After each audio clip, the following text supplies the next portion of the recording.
Endelig er dagen her. Det er sommerferie, og vi skal til sjøs. Bli med da!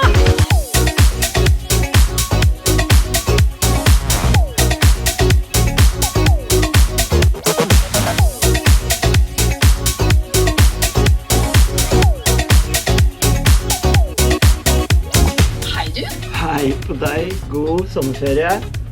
God sommerferie, er du klar? Ja, jeg er klar. Skal vi stikke? Ja. Ja.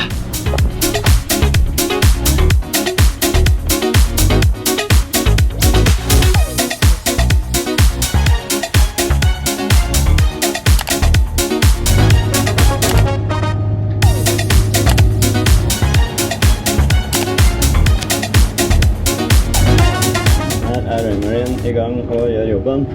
Det er ganske snassent. Det er viktig å ikke bli lat, for man må følge med uansett. Ruta som vi har lastet opp, den fungerer jo helt utmerket. Her, 2 sekunder, så skal vi ta en liten sving igjen. Ruta hadde jo hensyn tatt det markedet der. Yes. Da er det 2 stykker ombord da. 2 i mannskapet ombord. Skal det skje noe nå, så får de vite om det. Jeg har i tillegg fått vite at det er smart å ha en kniv hengende på vesten av redningsselskapet.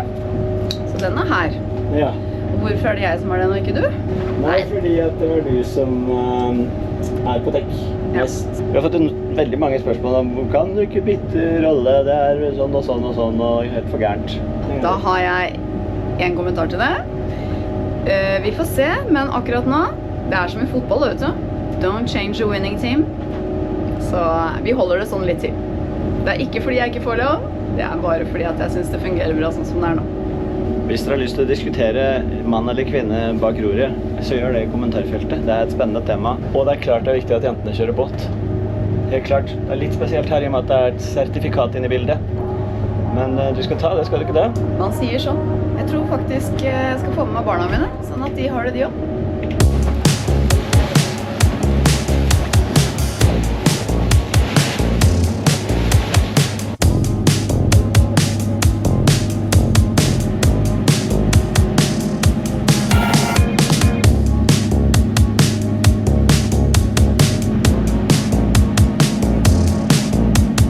Skal jeg vise deg noe annet kult som jeg fikk til? Ja. Se her.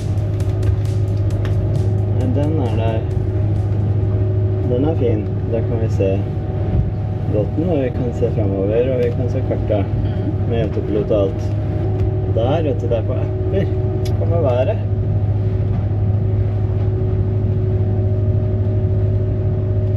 Nå skal vi dit. Ja. Se, når jeg driver med noe annet, så kommer allikevel kartbeskjeden opp. Bølger. Så nå er det mørkere blått. Når vi kommer litt nedover etterpå, så er det helt lyseblått. Nå er klokka 9. Vi kan spille hvordan det blir utover dagen. Lysere og lysere. Der er vi. Moro!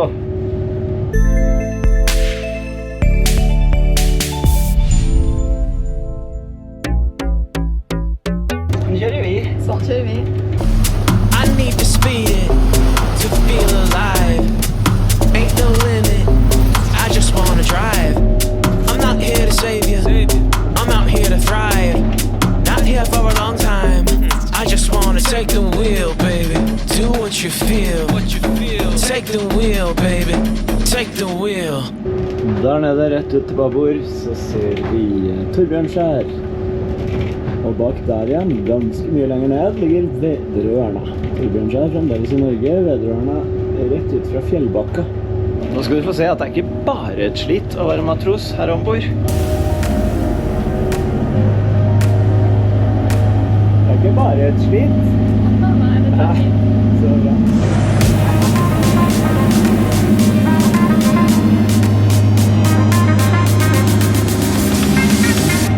Det er bra. Når matrosen koser seg, da blir det en god overfart. Vi snakket om trygg båt i sted, da vi tok den på oss. Til deg som ikke har vært borte i det før, så får vi nevne dette er en mann over bord-knapp. Den er koblet til Trygg Båt-enheten her hos oss. Hvis den mister radiosignal til enheten, som for eksempel hvis jeg faller i vannet, så går alarmen. Og da får alle som er knyttet til systemet en beskjed på telefonen sin, eller klokka hvis smartklokka er koblet til telefonen, om at alarmen har gått. Og da har man 1 minutt på seg til å kansellere nødmeldingen til redningsselskapet. Hvis den ikke blir kansellert, så vet de at noe har skjedd, og da lokaliserer de båten via Trygg Båt-enheten, og så setter de i gang sin aksjon for å redde deg.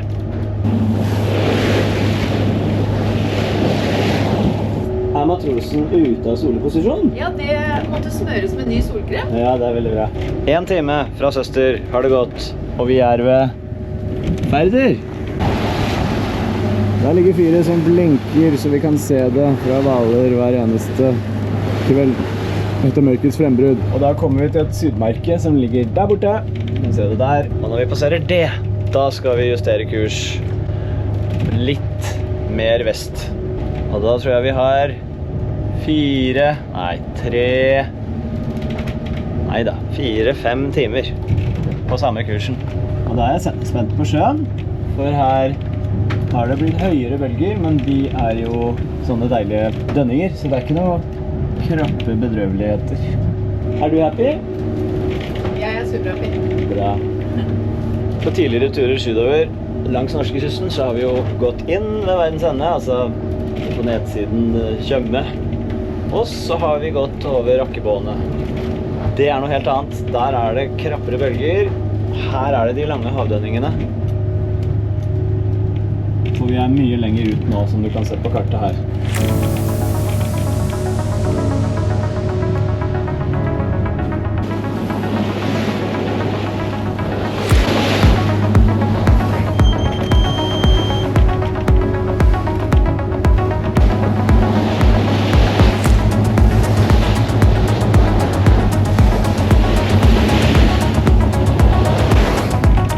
Da tror jeg vi har endelig kurs mot ytterst i Tvedestrandsfjorden. Det er litt annerledes bølger. Og så er det sol igjen da. Der borte kommer Strømstad-Sandefjord-båten. Der. Color Hybrid kommer i 15,2 knop. Det er denne padden. Hva står det for igjen? Possible Area of Danger, eller noe sånt? Som hentes ut fra AIS-en. Det finnes jo flere måter å finne ut av de tingene på, blant annet med radar, men jeg synes denne er veldig snedig. Nå ser vi at vi kommer til å være over hans kurs før han kommer. Det er veldig oversiktlig med AIS. Nå får vi varsler her på forskjellige som befinner seg i nærheten. Det liker jeg godt.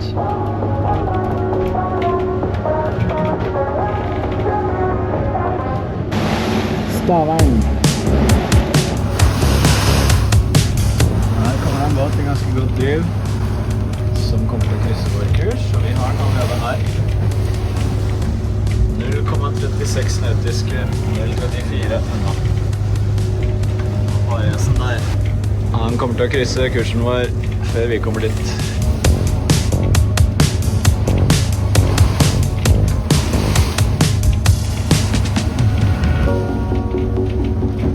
Klokka er vi halvveis akkurat nå. Det er 3,5 timer tilbakelagt og 3,5 timer igjen.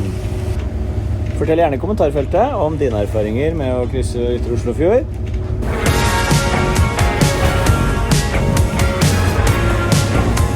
Nå har vi passert innseilingen Langesund med god margin og får Jomfruland her inne straks. Men det er så flatt at det ser man ikke.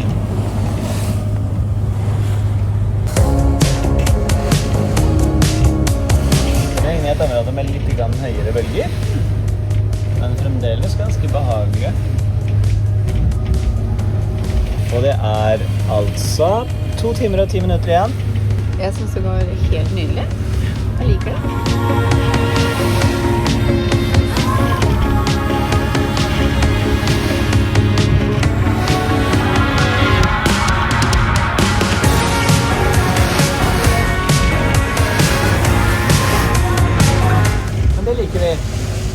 Det liker vi. Vi liker at sola skinner, og vi. Ja. samler jo på fyr på denne turen. Her har vi Lyngør fyr på Kjeholmen, rett syd for Lyngør. Det begynner å nærme seg veldig nå. Hva sier verdens beste matros? Jeg tror det er cirka 3 kvarter igjen. Ja, Ja. tror du er rett? Så da er det vel om sånn cirka 35 minutter, så må tørrflasken begynne å tenke på det. Ja, helt sikkert. Det går fort dit. Gå bort dit. Men nå nærmer det seg. Velkommen til Sørlandet. Deilige Sørlandet. Vi har altså passert Lyngør og er på vei inn mot Borøya. Der skal vi til Hagefjorden brygge og besøke en dame som heter Hilda Larsen. Ja, det tror jeg er en veldig fin restaurant, så det gleder jeg meg til. Vi diskuterer litt grann hvorvidt det er longside-plasser både på utsiden og innsiden Bølgerytteren. Jeg mener at teksten de har skrevet på Havneguiden betyr at det er på begge sider av Bølgerytteren, pluss noen båser på innsiden ytterst. Jeg tror ikke det. Jeg tror det er langside-plasser på utsiden og noen båser helt ytterst. Så kanskje det er noen ledige plasser innimellom som ikke er leid ut årsbasis.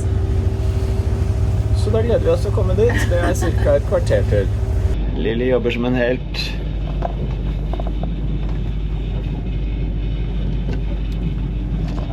Det kan se ut til at det er litt solgangsbris. Klokka er 16:32. Og vi ser Hagefjorden brygge rett her borte. Det er en grad nesten kaldere i badevannet her enn det var i Fredrikstad. Men jeg skjønner ikke hvorfor jeg bryr meg om det. Jeg skal jo ikke bade. Hallo, hallo, kan du høre meg? Ja, nå hører jeg deg. Nå nærmer vi oss. Veldig.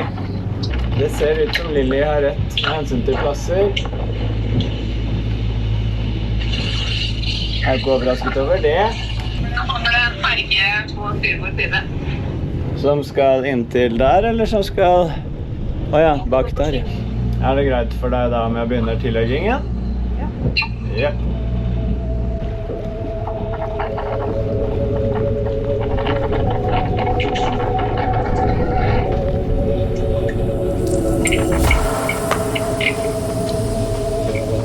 Vi prøver å trekke oss forbi det reservertskiltet da.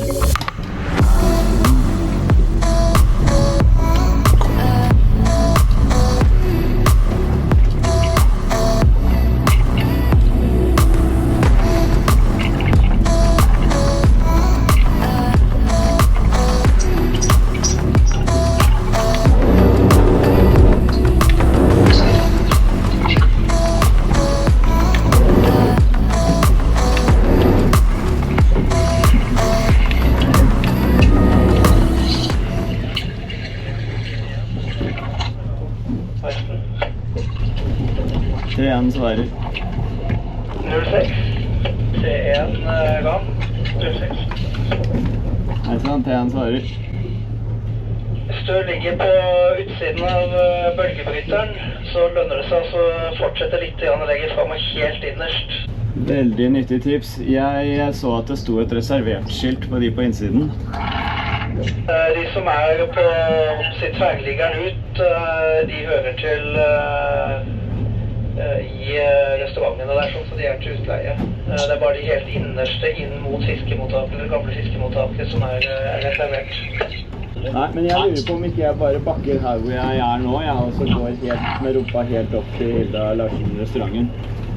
Ja, de fleste som gjør det har en tendens til å forlate plassen etter en time eller to, for det er mye sjø. Altså det som sjøer der, det er båtene som går forbi, og da får du litt dobbelt opp for du slår tilbake fra flytebygget også, så du får veldig sånn rar effekt på bølgene. Jeg skjønner. Du, jeg setter veldig pris på dette. Tusen takk så langt. Da snakkes vi. Bare trivelig. Forstått å følge dere på diverse sosiale medier. Du verden, så hyggelig. Tusen takk. Ok, her er vi helt igjen. Ja. Ja.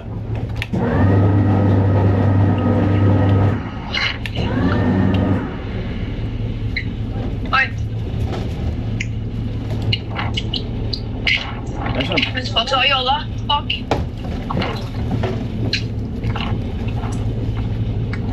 Her, hvordan Bra. gikk det? Bra. Hæ?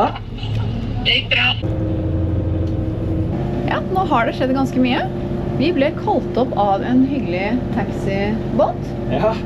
som forklarte at der vi hadde tenkt å legge oss, som egentlig var det eneste mulig å legge til, der var det ikke så heldig å være, for at det ble veldig mye bølger. Og det er veldig hyggelig at dere kaller opp og gir oss beskjed om det. Hvor skal vi nå? Nå skal plan B bli plan A. Det hender jo at det er sånn. Så nå skal vi til Seilmakerfruens vakreste sted i Lyggen. Da skal vi snart legge til der.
Gjett hvem som er fremme på Seilmakerfruen, så. Det var mer enn jeg hadde turt å håpe på. Hei! Jeg kommer nå.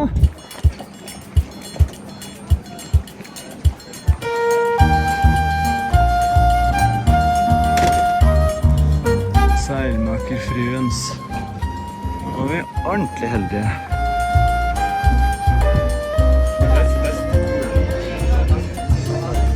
Det var hyggelig med.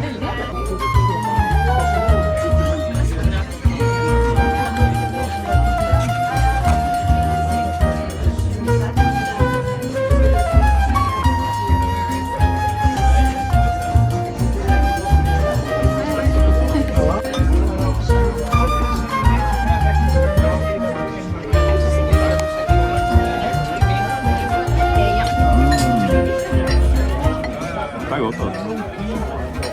Nam-nam.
Summere opp denne fine dagen.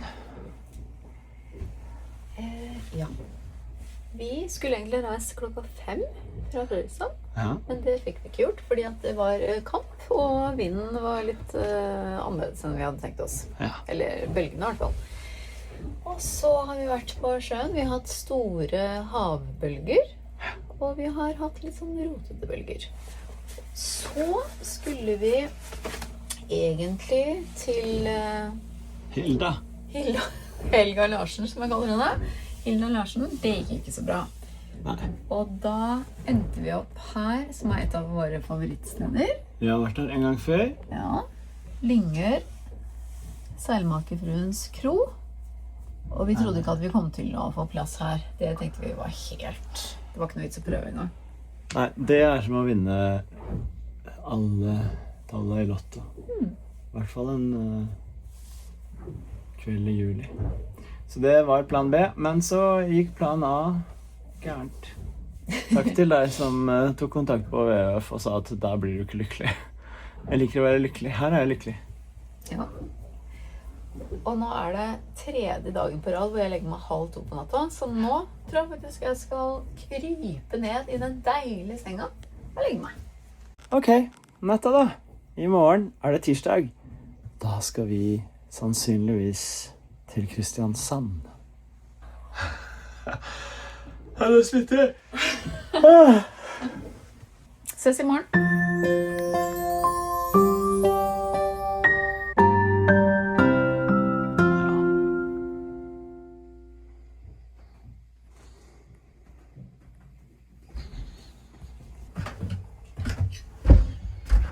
God morgen.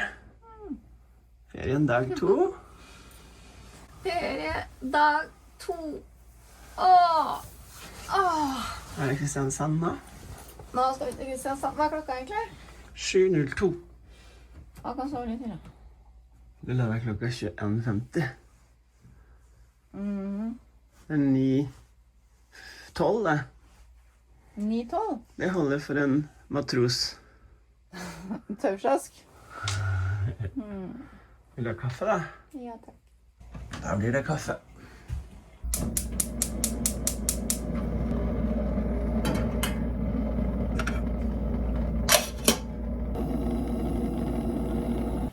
En liten tur ut for å høre på fuglesangen.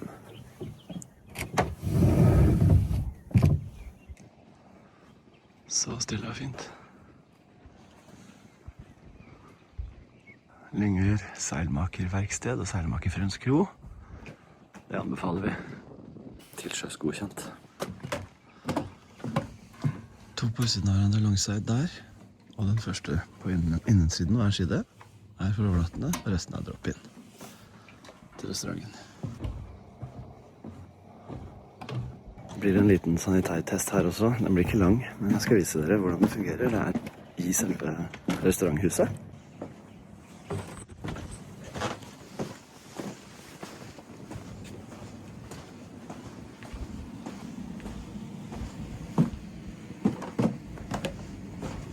Jeg betalte, men jeg fikk ikke noe kode, så da får jeg ikke vist dere det. Det var sikkert bare en glipp. Jeg har sjekket hele kvitteringen. Det står ikke noe kode på den, så da er det sikkert en beskjed jeg skulle fått da jeg betalte. Men vi fikk jo veldig god hjelp da vi kom hit, og det ble bare uteglemt. Så da har vi båten. Men jeg skulle jo vise deg. Det gikk ikke. Men inni der så er det et lite toalett som er helt fint, og et dusjrom som er helt fint. Inkludert i handleia. Så det er bra.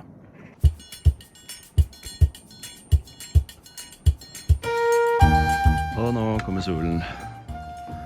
Da er denne dag 2 av ferien offisielt startet med solskinn. Og der er Lilly, som straks får kaffe. Da tenker jeg vi kan si at dette er i orden. Så jeg er så glad.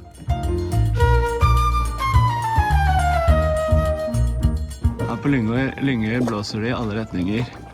Nå har vi en vimpel der oppe som har, ja, nå er det ren sønnavind. Nå er den ren sønnavind, og den har ren vestavind. Og her borte er det en med ren nordavind. Fasit i dag er nordvest. Så det vil si at vi får fralandsvind nedover hele. Og det er ikke mer enn 5-6 meter i sekundet. Her skal de av gårde i tresnekke, så sjarmerende. Men du, hva gjør vi med disse vinduene? De skal vaskes. Du vasker? Ja. Åh. Beste. Kaffe. Nest beste. Du er beste. Ja, ok. Og nest beste er kaffen. Ok, da er det gått tid. Nå er det tid. Nå må den bare ordnes.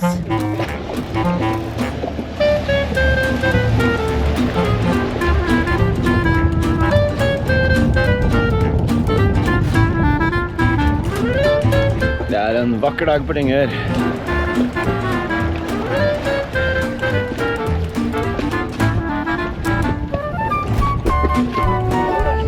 Ja. Det tok ikke lang tid, og nå er det helt strøkent.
Nå starter etappe 2 i sommerferien 2026 til sjøs med Lilje og Hasse går fra Lyngør til Kristiansand. Lyngør seilmakerverksted og seilmakerfruens kro anbefales på det varmeste. Da starter vi.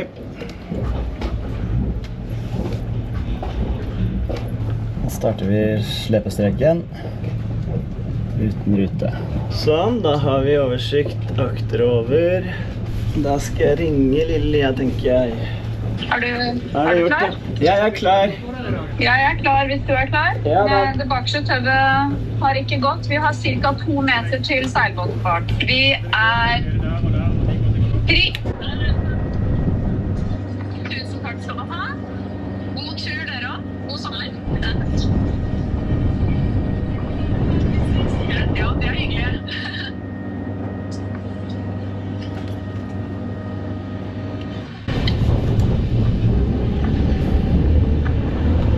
Pass på bak. Vi søren, det går akkurat. Det var bra. Det er på grunn av at det er sånn påvind. Jeg skjønner det. Det er bare, det går veldig fint når vi ikke tenker på jolla, men Ja. det er den jolla. Ja. I know. Da er vi i gang. Er på gang. Da hadde vi en liten klarring med jolla bak, med ren sidevind inn mot brygga, og ikke ønske om å kjøre thruster alt for lenge for å holde nesa ute, så må man hjelpe til med rumpa. Og når jeg da legger styrbord, så går nesa for mye inn. Når jeg legger babord, så går rumpa rett inn. Når jeg legger rett fram, så går det bra, men da er det vinden som drar den inn. Så da må man bare gi litt mer gass, sånn at vinden får mindre tak enn motoren, og så kommer man seg ut av det. Men det ser kanskje litt dramatisk ut på avstand, da er ikke det i det hele tatt. Nå setter vi på noe fin musikk, og så nyter vi bildene av, hva skal vi kalle dette? Utseilingen fra Lyngør er det jo ikke, for da skulle vi gå til havet. I dag skal vi, som du ser på kartet her, gå mye innerskjærs, mye deilig norsk sørlandsled. Det er så fint. Nyt dette. Det gjør vi.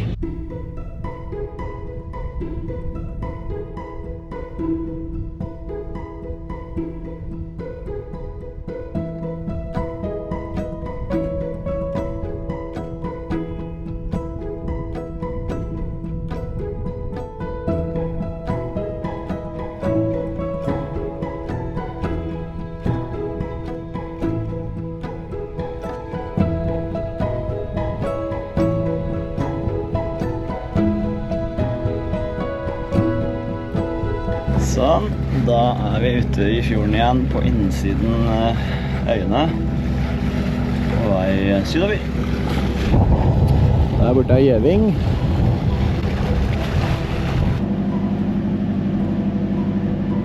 Takk for denne gang, Lyngør. Ja, takk for denne gang. Det var helt supert. Jeg er veldig glad for at vi havnet der. Det gikk noe galt med den Hagefjorden brygge, men den var mye mindre enn jeg fikk inntrykk av i omtalen. Og så var det jo en feil der med hensyn til de plassene på innsiden. Så. Neida, det var ikke noe feil. Lilje forstod det, jeg forstod det ikke. Oppsummering på seilmakerfruens kro i Lyngør. Det er et av våre favorittsteder. Vi synes det er helt nydelig der. Skal sies, kanskje litt dyrt med overnatting. Det kostet, hva var det? 875 kroner. Jeg synes kanskje det var litt dyrt. Det er jo ikke bryggepris, men det er så fint, og det er så få plasser at jeg skjønner at Ole må ta seg godt betalt for de som først kommer og ligger der. Og han er veldig hjelpsom, kom og hjalp til, tok tøvene. Vi følte oss veldig velkomne, så bare vær klar over det. Hvis du seiler på budsjett, når det kommer til Hamneveier, så er ikke det blant de rimeligste, sånn som jeg har forstått det nedover norskekysten.